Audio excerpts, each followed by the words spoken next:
Hey, everybody.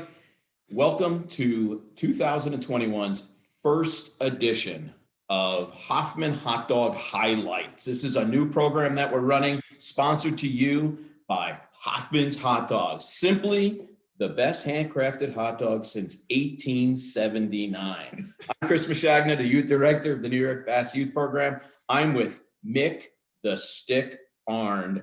He used to be our tournament director. Now he is our technical director.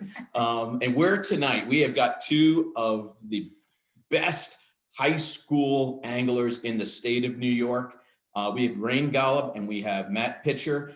They're going to talk with us this weekend about qualifying for the Nationals through a high school open. This is a big deal for us in New York. This is the first team ever to do this. We're going to ask them some questions about what it was like to be down there. They fished Lake of the Cumberland in Kentucky, really kind of crazy place. I happened to be down there. These guys kicked our butts, but it was awesome to see them do that. But we're going to ask them some questions. So how's it going, Rein? How's it going, Matt? You guys on there? Can you hear us? Yep, oh, yeah. It's going good. Great week last week. What stuck out to you guys about Lake of the Cumberland? We know you had the Mighty Meaty pizza that really kind of carried you through, but what else about the Lake of the Cumberland and your trip down there that really stuck out? Well, you can look at a lake on Google Maps all day and try to figure it out. But when you get there and see bluff walls 200 feet tall, you're like, what the heck? Like, it's completely different than like looking at like a Google Earth of it or whatever. And there's like, and I think it was like 32 feet high or something, like from whatever its normal pool is. So it was just, everything was flooded. There was trees everywhere and stuff. So it's definitely a sight to see. Really pretty lake, but yeah, it's cool going down all those like branches and creeks and all that stuff. It's really fun. Awesome. You guys get lost at all anywhere? Not really. You got the hummingbird mapping, set a waypoint at the launch. The old man once told me, you won't get lost. There you go. So I wasn't able to make it down for the event. So I want to hear from you guys. I know we talked before we started the show here. You guys unfortunately couldn't make it down both at the same time. So Rein, you made it down a few days earlier. Matt, you came through because you didn't skip any exams or whatnot. So, but Rein, and Matt fill in too. How did your practice go? I mean, it was kind of subpar. It's not like we were crushing them in practice. I mean, our first day was the best day. Like we knew like if the water goes up, the fish are going to be up in them branches somewhere. So we were just hitting every back of the creek we could find, flipping up in brush with whatever. And my dad caught like a 4.5 pound largemouth, and I caught like a 2.5 pound spot and like a bunch of other fish. So we knew it was going to be a shallow bite for us. I mean, we tried bluff walls with jigs and Texas rigs and whatnot.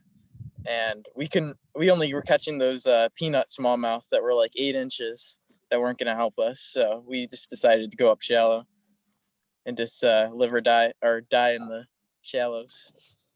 Cool. So Matt, rolling in, obviously, after they had, their feet wet already, practicing down there, what was your goal? Obviously they probably started to dial in portions of the lake and, areas in general.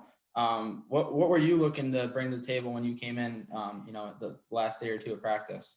Yeah, we both throw different things and are like have unique baits and stuff that we like to throw. So I always kind of throw like some of my normal stuff that when I like practice lakes and stuff.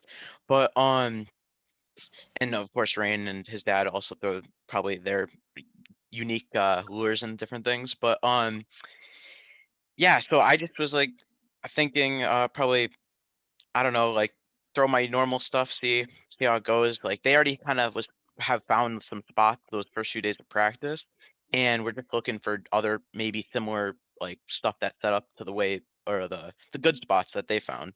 So yeah, I just kind of rolled with them with practice and kind of followed along and followed suit, and then yeah, well, there wasn't really too much that first day of practice because it was just testing different spots, but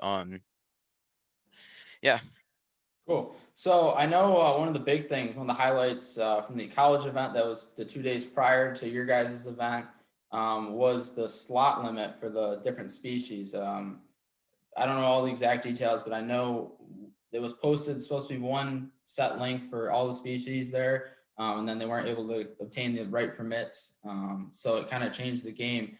You know, Rein and Matt, I think you guys kind of already, said that you guys, just by chance, you couldn't get any of those bigger smallmouth or the bigger spots. So you kind of just went, just from your first day, already were targeting the species, the largemouth, that, weren't that 18-inch slot limit. Do you think that played a role in your guys' ability to, with, not everyone maybe thinking one way, but then having the rules kind of dictate something else for them down the line? Well, I would definitely, go ahead, Ryan. well, the slot limit really didn't affect this at all. Like, I think it would have been like 15 for a largemouth regardless, no matter what they did. So, like, I don't know, like if them messing with the smallmouth length and the spot lengths, that wouldn't really affect us, to be honest. So I think we would have been fine no matter what they put it as. But during the practice and tournament, we found a lot of like 13, 14-inch largemouth too. So if it was 12 inches, we probably could have caught a lot more, even though we did have a limit, but we could have had a lot more like fish that we could have weighed in, I guess. Cool. Yeah, I was just gonna say that I know when we were like after we had weighed in and back at the boat, we would see like people come up with limits with like very small, like close to that like lower end of size, and they were getting like about 8 pounds or like 9 pounds and stuff. But yeah, so and they had a limit and we didn't, so like our bigger size really helped out. Yeah, absolutely. No, that's awesome. So I want to just turn around. I mean, great job with the event. Obviously kudos to you guys. But looking forward now, we're about to kick off our season here next week for you guys. Rein happens to be on the lake practicing already for next week's event right now. But how does that change your guys' season? You've qualified for nationals now, so that you've checked that box. Now you get to fish free the whole season, as a lot of guys would say. Is that going to change how you approach any events going forward the rest of the season? Are you going to be willing to take a chance more? Just talk about that. Well, most of the time it's like just like really chill, like fishing these events, like, but it's definitely going to be a lot more laid back going into it, just fishing and talking with you guys there, seeing some cool people at the boat launch and stuff. So we're definitely gonna like take it less serious. Before we'd only go like one day of practice, but I think we're definitely gonna take it a little bit less serious, but that's for sure. Yeah, it definitely takes the pressure off that like the just trying to qualify for nationals. It's like almost a relief that we are already qualified. But I'm just excited to fish those tournaments that you guys put on because they're always fun and I always like doing them, Yeah, absolutely. No, that's awesome. Look forward to you guys. Rain, you say you're not putting practice in, but like I said, I think you said you're already out there. So we'll see about your one day of practice, unless you're not coming. Well, it's for a different tournament. No, that's awesome. But cool. Also, I have a little like almost like connect scale thing going on with like where I'm trying to catch long bass. So it's for that too. Cool. Just trying to. Awesome. Getting out there, getting a line wet. That's what you need to be doing. Obviously, it helped you out. You've been on the water a few weeks already prior to going down and fishing. So that probably definitely helped you guys out, just being in the groove already. So you got any closing questions for him? No, I think you guys handled it. You did a great job. Want to say congratulations to you again. I mean, thanks for really representing New York well. You guys are always a class act and you back it up with some great fishing. Kudos to your captain too. We know your dad, Ken Golub, is just a great fisherman and a great guy. So I want to mention him before you guys get off. But again, want to thank you guys for coming on tonight. Thank you for just a job well done. And looking forward to helping you guys raise funds to go down to nationals this year. And we hope you have a great time. Thanks for having us. Thank you. Thanks, guys. Thanks, guys. We'll talk soon.